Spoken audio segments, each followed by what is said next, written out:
بسم الله والصلاة والسلام على رسول الله. ازيكم يا حبايبي؟ عاملين ايه؟ يا رب تكونوا بألف خير وفي صحة وسعادة. تعالوا بينا النهاردة بقى هنشوف هنعمل تحلية باردة جميلة جدا جدا. اي فواكه عندك في التلاجة جمعيها وهاتيها، شوية من ده وشوية من ده، واي فواكه عندك، اي انواع فاكهة عندك هاتيها، مش هتقول لا. معانا هنا باكو جيلي، بس انا كنت واخدة منه معلقة واحدة، والباقي بقى في الباكو ده زي ما انتم شايفين. ومعانا يعني دي كلها بواقي، يعني بواقي الجيلي برضو، يعني الجيلي ده بقى منه شويه. وعندك كركديه زي ما انتم شايفين كده 3 معالق كبار.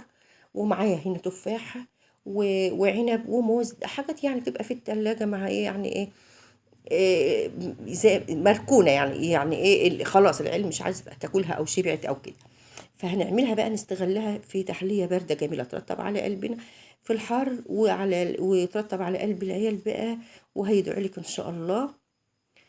لو عملتيها بالفواكه اللي انتوا شايفينها دي هتبقى صينية انا مسميها يعني القالب السعادة. يعني انا بعملها قالب كده زي الكيكة الباردة، عارفين الكيكة؟ هي كيكة باردة وفي نفس الوقت تحلية، يعني بالفواكه، بجيلي، بمهلبية، بأي حاجة هتجمع الفواكه احط بقى يا حبايب قلبي. لو وصلت لعند كده بقى ما تنسوناش في اللايك والاشتراك وكومنت حلو منكم كده، ودعوة حلوة من قلبكم، ولكم بالمثل.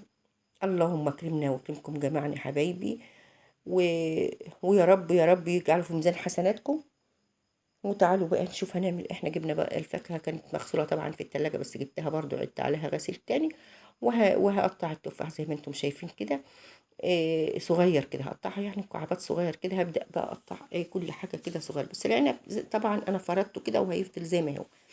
والقرن موز بقى كده، قرنين موز، عندك قرن واحد، قرنين، اللي موجود عندك هاتيه. لو حتى الموز مستوي جدا برضو يبقى حلو مش وحش.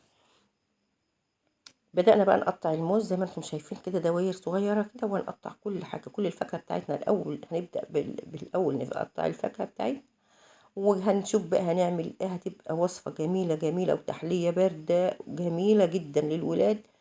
وطبعا يعني الولاد بيحبوا الحاجات الباردة ديت، بيروحوا بقى السوبر ماركت يجيبوا بقى الحاجات اللي بتبقى اللي هي الايس كريم والحاجات دي احلى واحسن، وعاملاها في البيت وبتبقى حلوه، تحطها كده في التلاجة تبقى بارده وجميله.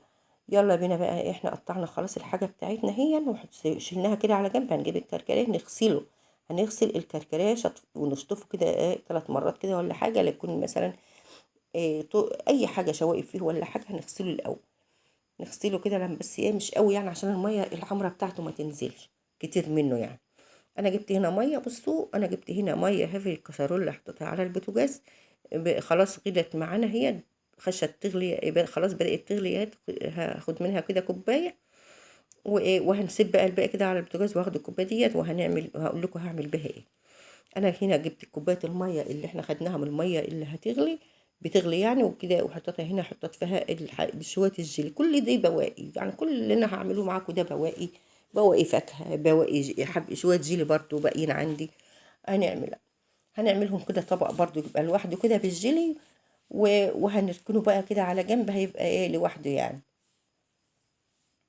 ولا جيلاتين بقى ولا اي حاجه، وهيبقى زي الفل. بصوا الكركديه الميه خلاص بتغلي، هننزل بالكركديه، نغلي الكركديه غالية كويس، علشان احنا هناخد المية بتاعت الكركديه دي هنعمل بيها احلى حاجة، وهتشوفوها دلوقتي يا حبايب قلبي. وخليكم معايا لنهاية الفيديو، وهتشكروني على التحلية دي، هتبقى جميلة جميلة، والولاد هيدعوا لك.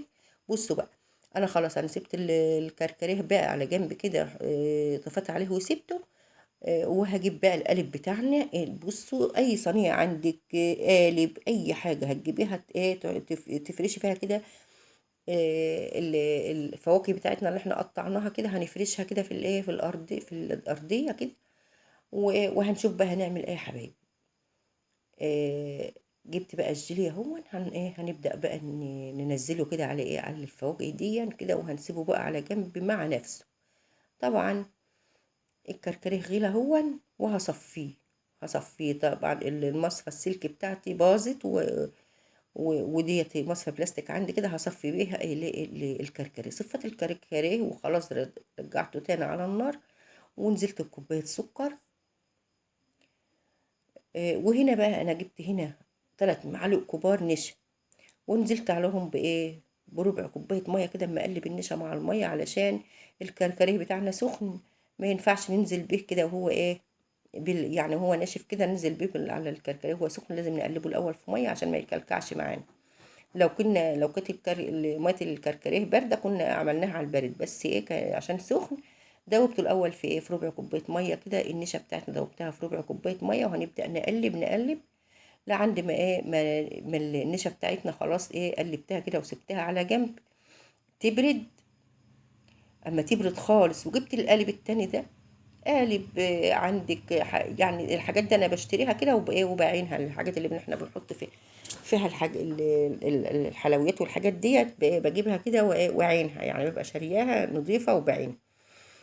لوقت ما عاوز اعمل حاجة بتبقى موجودة. بصوا هنبدأ بقى برضو القالب التاني اللي احنا هنعمله ده بالمهلبية بقى بتاعت الكركديه. هنبدأ بقى نحطه في الأرضية كده زي ما انتم شايفين. انا سبتها يا جماعة لما بردت عشان القالب اللي احنا بنحط فيه ما يسخنش ويسيح ولا حاجة، لان هو حاجات من اللي انتوا عارفين اللي بتنشرى دي بنحط فيها بقى الجيلي والحاجات اللي احنا بنعملها التحليات الباردة دي يعني. بصوا بقى، انا فرشت الاول بالفواكه زي ما انتم شايفين، وبعدين نزلت بقى بالمهلبيه وسويتها كده بظهر المعلقه. مهلبيه الكركديه دي بتبقى تحفه جميله جميله. انتوا عارفين الفوائد بقى اللي في الكركديه ملهاش يعني ما تتوصفش بصراحه. الكركديه دي مليان فوائد، بيظبط الضغط وكل حاجه كل حاجه فيه، يعني كل حاجه حلوه في الكركديه.